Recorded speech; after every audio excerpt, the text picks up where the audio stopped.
Hello, my name is Matt and this is Pixel Burn, where I take a look at some of the more important, interesting or even irritating things to have happened in gaming news this week.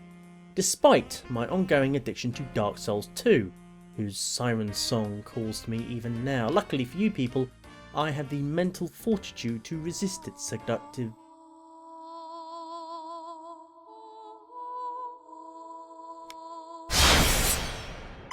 A tasty chunk of this week's gaming news is Ubisoft related gubbins, starting with the news that Watch Dogs has finally gone gold.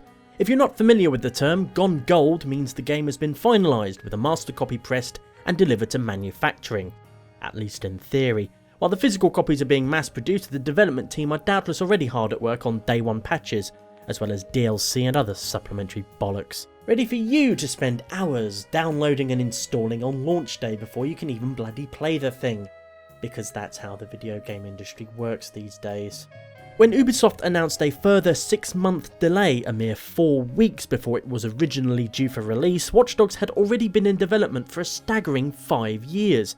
So needless to say, I'll only believe this when I actually see the game running for myself, with my own 2 naked eyeballs and playing it with my own 2 sweaty hands. Even then I'll probably still be wondering if it's not just some optical illusion, or a ghost. A problem not helped by there being a whopping 9 different versions of the game available to buy, some of which don't even come with a disc. Because they're digital editions of course, which judging by this list seems to give you more bang for your buck in terms of raw game content. Of course digital editions don't give you physical goodies like a 9-inch Aiden Pierce figurine and Aiden Pierce's iconic cap, as well as augmented reality cards, exclusive badges and other ridiculous tat you'll only wind up throwing in a bin anyhow. Barring any more 11th hour delays, Watch Dogs will allegedly be available on May 27th, assuming of course you successfully navigate this list and buy the version that's right for you, without going mad, falling down a chasm or being eaten by a grue. The other big bit of Ubisoft news this week is the announcement of Far Cry 4, due for release on November 21st for Xbox 360, Xbox One, PS3, PS4 and PC. All we know so far is that it's set in a fictional region of the Himalayas called Kyrat, has the variety of weapons and vehicular action you expect from the series, and that you'll get to ride around on an elephant at some point. Given how well Far Cry 3 did both critically and commercially, this announcement shouldn't come as any sort of surprise, unless you live on one of the Shetland Islands in a house made of bones. Far Cry 4 was pretty much confirmed late last year anyway, when Cliff Martinez, former member of the Red Hot Chili Peppers and composer for the movie Drive, accidentally revealed the game's existence during an interview with movie website Lost in the Multiplex. In fact, the only surprising thing about this announcement is the near complete lack of any promotional media for it, hence why I've had to illustrate this section with clips from Far Cry 3. Christ Ubisoft, would it really have killed you to give us a teaser trailer or something? Actual in-game footage will doubtless be unveiled at E3 in June. All we have to go on right now, meanwhile, besides this advert for pre-ordering the limited edition, is this picture of the cover art showing what we can safely assume is the main villain, who looks somewhat like Julian Assange cosplaying as Graham Norton. Whether he'll prove as memorable and compelling a villain as Far Cry 3's Vas Montenegro, brilliantly portrayed by the fantastic Michael Mando, remains to be seen however. Needless to say, I'm somewhat sceptical myself, but only because Michael Mando gave such a fantastic performance. Did I ever tell you the definition of insanity? Another game announced with almost zero footage to promote it is Halo 5 Guardians, the next installment in the legendary saga of the Master Chief. No footage whatsoever, but there is a zip file with media assets you can download and gawp at if that's how you choose to spend your time. All pretty much being variations of this image featuring an upside down Master Chief and some other person in Spartan armour with glowy blue eyes. Halo fans might know who or what this mysterious blue-eyed figure is. Haven't fucking clue myself, and to be perfectly honest, I really don't care. For those who do care, more of Halo 5 will be shown at Microsoft's E3 press conference on June the 9th. The actual game itself is scheduled for release in fall of 2015. Far more interesting is Microsoft's announcement of a new, cheaper Xbox One bundle to go on sale from June the 9th, funnily enough. The new bundles will be priced at $399 Yankee dollars or 349 Great British pounds, and will come with everything the usual bundles do except for the Kinect sensor. The same Kinect sensor Microsoft have insisted from the very beginning was an integral part of the Xbox One experience. Microsoft's Phil Harrison even said that Xbox One is Kinect, and they are not separate systems. Except when you're trailing behind your nearest competitor by about 2 million units sold and you need to close the gap, it seems. Yep, the impetus behind this decision comes down to plain old sales figures, since the PlayStation 4 has sold 7 million units to date, while the Xbox One has only shifted 5 million. With the Xbox One being more expensive than the PS4 because of the bundled Kinect sensor, you don't need to be some kind of money sorcerer to work out one of the biggest reasons for that 2 million difference. You can probably count the number of people who didn't expect this U-turn on the right hand of Sir Davos Seaworth from Game of Thrones, while Microsoft stuck to its guns over the Kinect with an almost psychotic stubbornness. It was really only a matter of time before they did something like this. Microsoft's main problem was, while they were very good at telling us why the Kinect was so important to the Xbox One, actually showing us why was another matter entirely. The games they used to try and sell the Kinect to consumers didn't make any better use of it than Kinect-enabled games on the 360, and the lineup even now is still pretty meagre.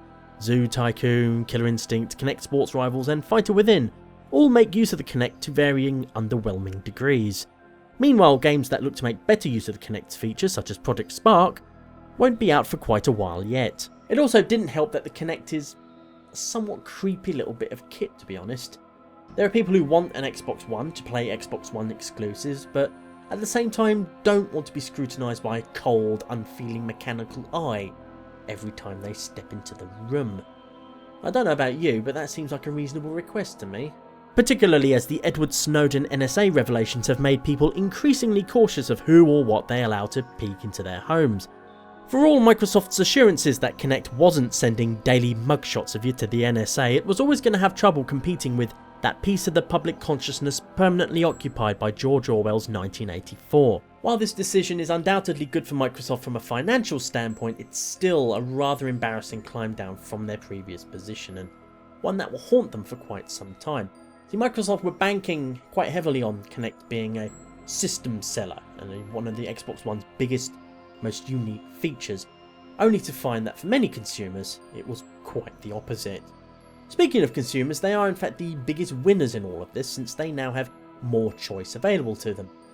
Even if that choice is just whether or not a robot eye watches them stuff their gob with Cheetos while they play Titanfall. Meanwhile, spare a thought for developers like Harmonix, currently developing Fantasia Music Evolved, who've sunk money into developing Kinect functionality on the assumption the entire Xbox One user base would have one. When that was still the case, developers had some incentive to actually try and do something interesting with it. Now the Kinect is no longer mandatory, many developers will probably seize the chance to shave time and dollars off their development costs by scrapping any Kinect functionality. A move that can only harm the chances of there ever being a real breakout system seller for it. The most interesting things being done with the Kinect continue happening outside of gaming, like its use in hospital operating theatres for example, or this 3D video capture for a telepresence system utilising 3 Kinects in a triangle formation. Yes, it looks blurry and pants, but lots of awesome things look rubbish at first. I mean, look at this screenshot for the first ever website, created for CERN by Sir Tim Berners-Lee 21 years ago. Even back then, nobody looked at this and thought, wow, this will revolutionise global telecommunications and human culture. No, it was just a bunch of words on a screen. For nerds. For all my violent sarcasm, however, I do genuinely believe the Kinect has some potential. Just not as a games controller, at least not for the games I like to play. What Kinect does do well is approximating physical actions and catering to physical play in ways that don't require pixel-precise movement. Games like Double Fine's Happy Action Theatre and Harmonix's Dance Central, for example, which worked around the Kinect's limitations, played to its strengths, and above all just let you piss about and have a laugh. I feel if Microsoft had stuck to its guns for just a little while longer, at least until some more impressive Kinect titles had come out, then it could be said that they gave it a fair chance.